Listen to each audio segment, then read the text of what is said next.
propose de faire un petit tutoriel pour voir comment utiliser Draw pour faire ce type de document. Donc un message codé avec une question, et puis pour chaque réponse, on renvoie l'élève à une des cases d'un tableau. Donc on va le reproduire ensemble. C'est un modèle parmi d'autres, hein, évidemment vous pouvez modifier, mais comme ça, vous savez en tout cas faire ça avec Draw. Donc, vous avez peut-être vu en haut, il y avait écrit message codé dans des petits carrés noirs. Alors en fait, on va effectivement simplement faire des petits carrés. Ces petits carrés, vous avez vu, hein, ici j'ai choisi, enfin c'est rectangle, pardon, j'ai choisi de faire une forme rectangle. Je peux en choisir la couleur de remplissage et puis la couleur de la ligne. Alors je vais mettre noir pour la couleur de remplissage et je vais mettre blanc pour la ligne autour. Donc j'ai maintenant un carré avec une ligne blanche, et si je tape simplement M, j'ai la lettre M qui est écrite dedans. Simplement la lettre M est écrite en noir, donc je ne la vois pas. Mais si je clique à l'extérieur, Draw devine tout seul que sur un fond noir, il vaut mieux écrire en blanc. Si vous voulez choisir une autre couleur, vous pouvez sélectionner cette lettre. Donc si je tiens mon Shift allumé pour tenir la lettre, et puis je peux la mettre explicitement en blanc. L'intérêt, par exemple, pour moi, ce sera de, justement, quand je la sélectionne, quand je sélectionne le rectangle, elle est vraiment en blanc et donc je la vois plus facilement. Voilà pour la première lettre. Alors on peut se dire que ça va être un peu long si on doit faire ça pour tout, mais rassurez-vous, ce que je vais faire maintenant, c'est que je vais copier. Alors vous avez des raccourcis clavier, mais je vais vous montrer là avec la souris. Copier, clic droit, coller. Et maintenant, j'ai deux M en fait superposés. Quand on copie et qu'on colle, Draw colle au même endroit que la source. Donc il faut bien penser ensuite à la bouger. Parfois on est un peu perdu parce qu'on a plusieurs, on a fait des copier-coller puis on a oublié parce qu'ils se sont superposés, on les voit plus. Donc faites bien attention à ça. Et puis je vais simplement changer la lettre. Alors imaginez que vous ayez maintenant, on va peut-être faire quelques autres lettres, hein, donc avec les touches, j'ai fait CTRL-C, CTRL-V, je déplace aussi avec la touche, hein, avec mes touches de clavier.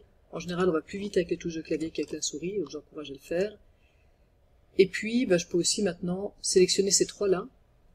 CTRL-C au clavier, ou Pomme-C, hein, si vous êtes sur Mac, CTRL-V, et la flèche de droite, et j'ai copié, collé mes trois rectangles. D'accord? Donc n'hésitez pas à prendre plusieurs objets, à copier et coller plusieurs objets.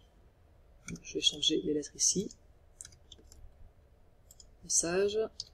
Et puis je vais terminer le texte. Voilà, j'ai terminé le texte. Alors je peux maintenant, si je sélectionne tout, changer par exemple toutes les polices de caractères de tous ces rectangles-là. Je ne vais pas avoir à le faire un à un, heureusement.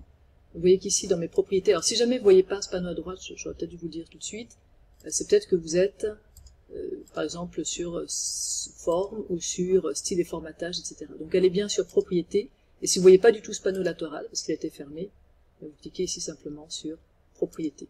C'est vraiment le panneau latéral qu'on utilise le plus, donc ici, propriété. Si je veux changer, par exemple, mettre tout en jaune, eh bien, je peux le faire ici, couleur de police, et je mets tout en jaune. D'accord, il y a tout qui a été sélectionné, donc il y a tout qui va être modifié. Je peux aussi tout sélectionner et tout mettre à droite. Là, je suis en train de bouger avec les flèches de mon clavier. Et puis, je pourrais commencer à me dire, en fait, là, je suis contente, il est parfait. J'ai pas envie de risquer de bouger un M et puis après qu'il soit plus bien placé par rapport aux autres. Donc ce qu'on peut faire, c'est sélectionner toutes ces lettres et grouper. Donc clic droit, vous avez, ou CTRL+G, grouper. Maintenant, quand je sélectionne l'objet, je sélectionne tout.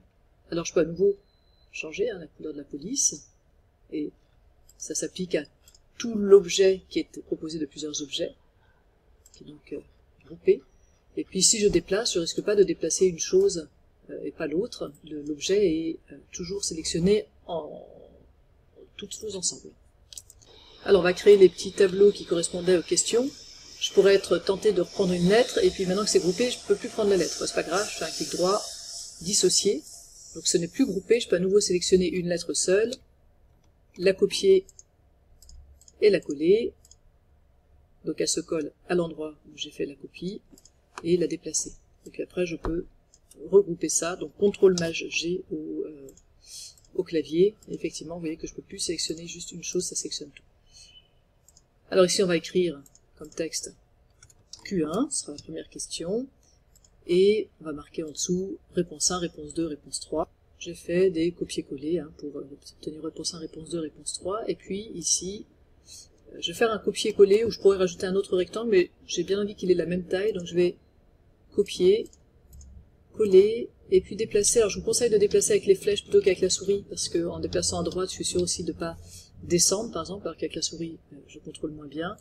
Et là, je vais lui dire d'aller se référer, dans ce cas-là, à la case A2. On verra tout à l'heure de quoi il s'agit.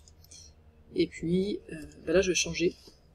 Je vais dire que ça, je le veux en noir, de texte, et puis la couleur de fond en blanc, et les lignes en noir.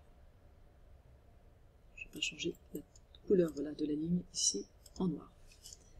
Et je peux copier-coller. CTRL-C, CTRL-V, flèche vers le bas,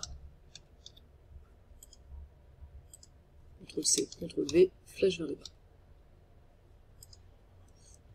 Alors, si vous remarquez des décalages, et là, effectivement, il y en a un petit décalage, vous pouvez contrôler la position des éléments via leurs coordonnées. Donc ici, je vois que position X, donc en abscisse, là on est à 0, il est à 0, et puis en ordonnée, il est à 4,50. Donc le 0, 0 est ici, donc là on va avec un X croissant, ici avec un Y croissant. Donc il est à 4,50 du bord en hauteur et à 0 du bord en largeur, en gros. Donc 0, 4,50, et donc lui, il faudrait aussi qu'il soit à 4,50 en hauteur, ce qui est bien bon.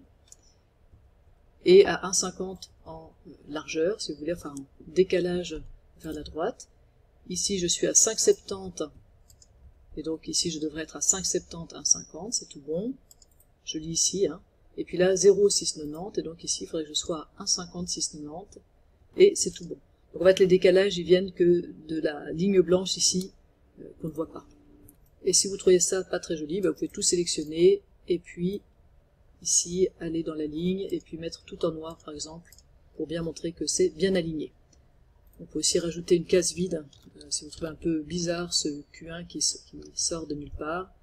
Donc copier, coller, décaler avec la flèche vers le haut, et je supprime le texte.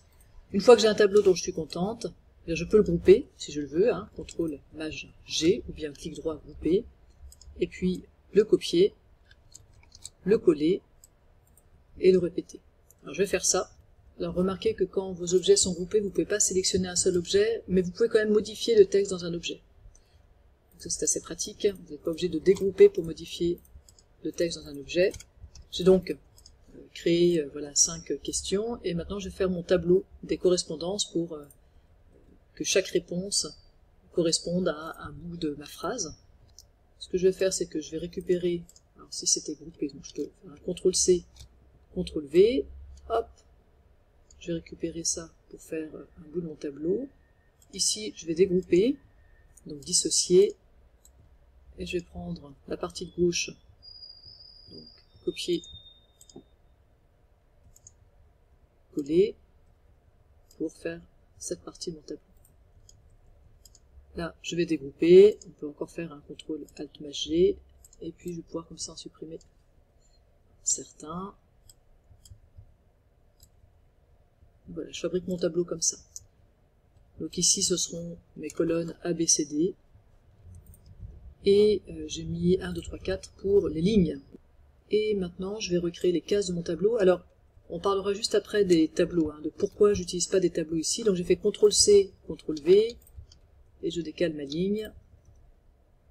Je peux faire sélectionner 2. Voilà. CTRL-C, CTRL-V, je décale avec mes flèches. Et il me manque encore une ligne, donc je vais prendre cette ligne-là.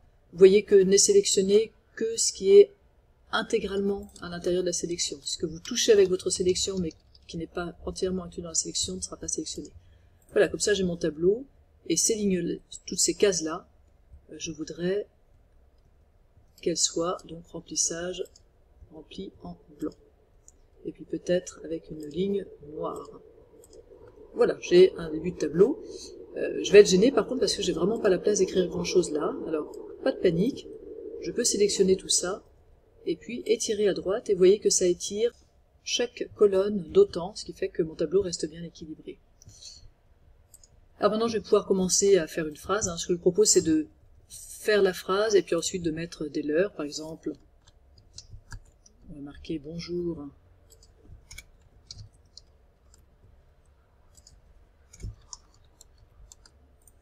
Comment ça va?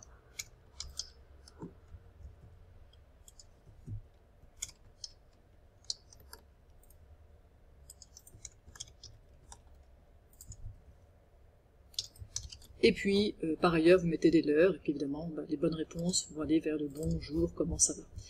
Alors en faisant comme ça, en découpant pas sur les mots, vous rendez nettement plus difficile de découvrir le code sans avoir effectivement bien trouvé les bonnes réponses.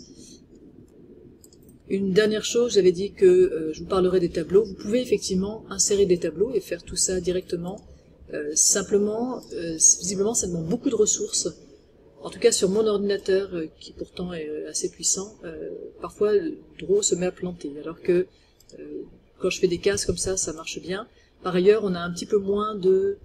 on peut changer un petit peu les couleurs, mais on a un petit peu moins de liberté, de souplesse que si on fait chaque case une à une. Puis vous avez vu qu'en faisant des copier-coller, on peut copier d'abord une case, puis on répète la case un petit peu, puis on colle plusieurs cases, on copie-colle plusieurs cases, puis on copie-colle des lignes entières. Finalement, on s'en sort assez bien. Par ailleurs, c'est un bon réflexe à avoir si ensuite vous travaillez, on va supprimer un tableau ici, si vous travaillez ensuite avec LibreOffice Impress, qui permet donc de faire des PowerPoint, parce que ça vous permettra de faire apparaître les cases une à une. Alors que quand vous êtes sur des tableaux et que vous voulez animer un tableau sur LibreOffice Impress, vous êtes obligé de faire apparaître le tableau en entier directement. Voilà pour les raisons pour lesquelles, pédagogiquement en tout cas, je trouvais plus intéressant de vous présenter cette manière de faire avec chaque case indépendante d'une de l'autre.